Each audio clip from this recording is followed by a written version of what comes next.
Hi, I'm Amy Lillibridge-Sadowski, MedPeds Residency Coordinator for the University of Minnesota MedPeds Residency Program. I'm attending the 3rd Annual MMC GME Coordinator Conference in Minneapolis at the Doubletree.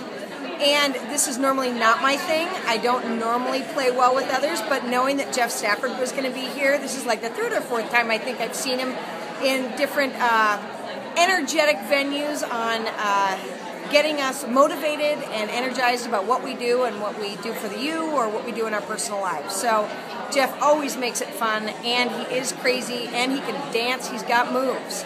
So I would recommend, if he's going to be speaking, go. Thank you, Mr. Stafford, for being here. Oh, please, it's Jeff. It is so Jeff. Thank you, Jeff. It is so Jeff that this is what he looked like in 1974. Okay? I was trying to play Twister. Not much has really changed. Okay? I am still trying to have some fun. I am still trying to keep my ass off the mat. And hold up multiple things. Who's with me on that one? Yeah, okay, so our butts will hopefully be off the mat today. And I'm going to invite you to do it in this couple hours we have together. We'll take a break midway through. I will ask you to engage in some dialogue with people next to you. I'm going to invite you in a few moments to stand up and find someone not at your table. I know, you can just prepare yourself. You can prepare yourself, do what you need to do to be able to move. Some of you, I also read a lot about the brain and neuroscience and how that affects, and so I know I have tripped wires in your brains to go, fret, fret, fret. When can I go to the bathroom? Fret, fret, fret.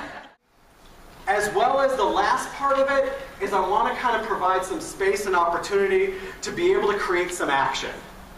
How many of you have done other assessments like this where you've learned about your personality type or your color or whatever, and then it goes in your shelf or in your file cabinet, and you're like, I don't remember what that 4-letter code was. I think I'm an XYZ. Gallup created this assessment around the fact not just to increase our own awareness about how we show up in the world, where we might best engage in the kind of work we get to do, but they did it in a result of saying, we need to create some action around this. So it's great for us to understand what our top 5 talents are or our strengths will be. But if we don't do anything with that, we are no better off than if we didn't even take the assessment. So part of my framework, you'll hear me a couple times ask you, what's useful, what's helpful? What's useful, what's helpful? So when you think about what you already know about the Strengths Finder, the results that you got, what would make this time together that we get to share useful and or helpful for you? This is where you'll write that down just anywhere on your handout with your pen. So I'll hopefully help create some awareness. I'll introduce some things and maybe some best practices about how this assessment and instrument's being used in the world of work as well as at the University of Minnesota with our students, and I'll tell you why those two things pair really nicely together. And then I'll also make sure that we provide some space to kind of create some action around it. So now I need to understand a little bit more about what you are also going to offer into this space. So here's what I want you to do. Just at your tables, I just want you to really quickly go around the horn and just tell your partners, tell your neighbors at your table, what's going to make this session helpful and or useful. Because if you're like me, I hate going to these things where at the end of it, you're like, oh, that was a waste of my time. So we're going to avoid that. I know I'm very late in the day, but we're going to at least avoid it for the afternoon rush. So go ahead, you've got 2 minutes at your table. What will make this useful and or helpful to what you get to do? Go ahead.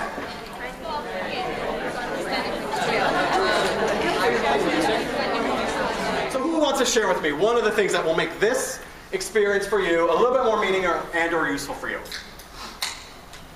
Yeah, tell us your first name. Zach.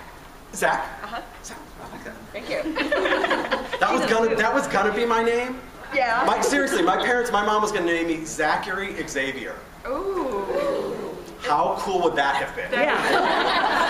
I got Jeffrey Scott Stafford. Blah, blah, blah. But go ahead, Zach. If this helps me be more effective in my life and my workplace. Do you ever play the teeter-totter balance game where you try to balance like work and life? Yes. It doesn't really work, does it? No. Because it's like this. Nothing then ever really moves, right? Right. Sometimes work amps out of control. We got to take a break. And then sometimes life amps out of control. Anybody have kids? Amp out of control. I don't know, my dog amps out of control. And then sometimes, we're just playing this teeter-totter game back and forth to provide some engagement. And so here's what I know. When we operate from a place of strengths, so when you get to use your top 5 in your work world or in your life outside of work, you are totally engaged. Now, some of you are sitting around the table going, you know what? I don't get to use any of these in my world of work.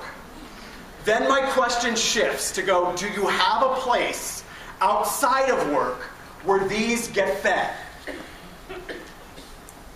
If your answer is still no, you've got a really great recipe for burnout. And I'll just be square on the table with you on that one. That is like a great recipe for burnout. So being able to kind of find some way where these show up, either in work or in life, will ultimately increase your engagement as well as your satisfaction with things. How else do you think this workshop will unfold based on what I'm bringing today? High energy. Which one does that come out of? Okay, perhaps, yep. What else? How else will it show up? You're like, nope, I'm just scratching my head. What was this? Yeah. How will adaptability show up, do you think? In the high energy form. Okay, in the high energy form. So here's how adaptability might also show up. I wanted to be really clear with you about what the 3 aims were. Right? Do you remember those? Create some awareness, share some things about what's going on at the university, and create action. The way in which this will unfold might kind of go like this. But we'll hit here at the very end. We will hit here. Now, some of you that have something maybe a little opposite of adaptability in your top 5, I will drive you crazy. I will try to recognize the tipping point. Okay?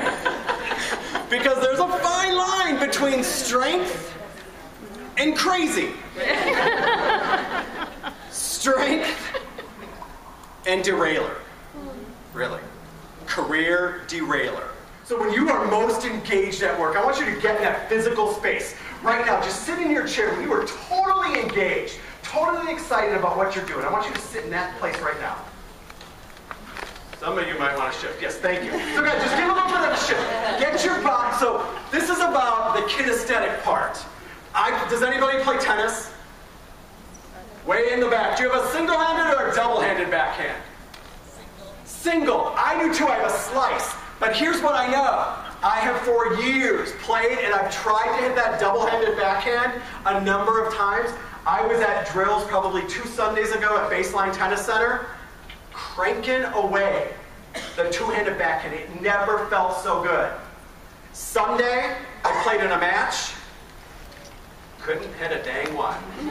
Did not have the muscle memory or the confidence to be able to do it. So here's what I know about that muscle memory part.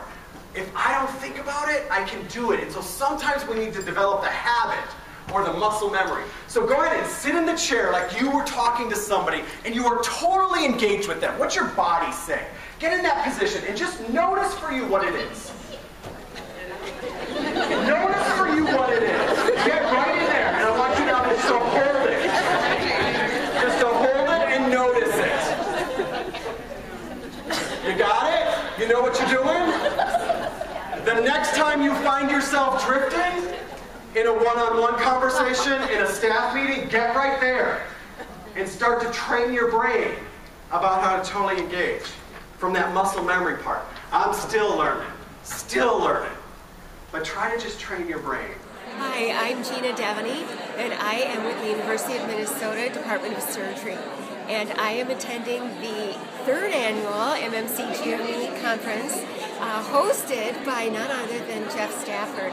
And that is the reason that I am here today, actually, because I knew he was going to be here moderating it. He did last year, and the feedback that we gave everyone last year was, if you don't get that guy back for the whole time, then I'm not coming.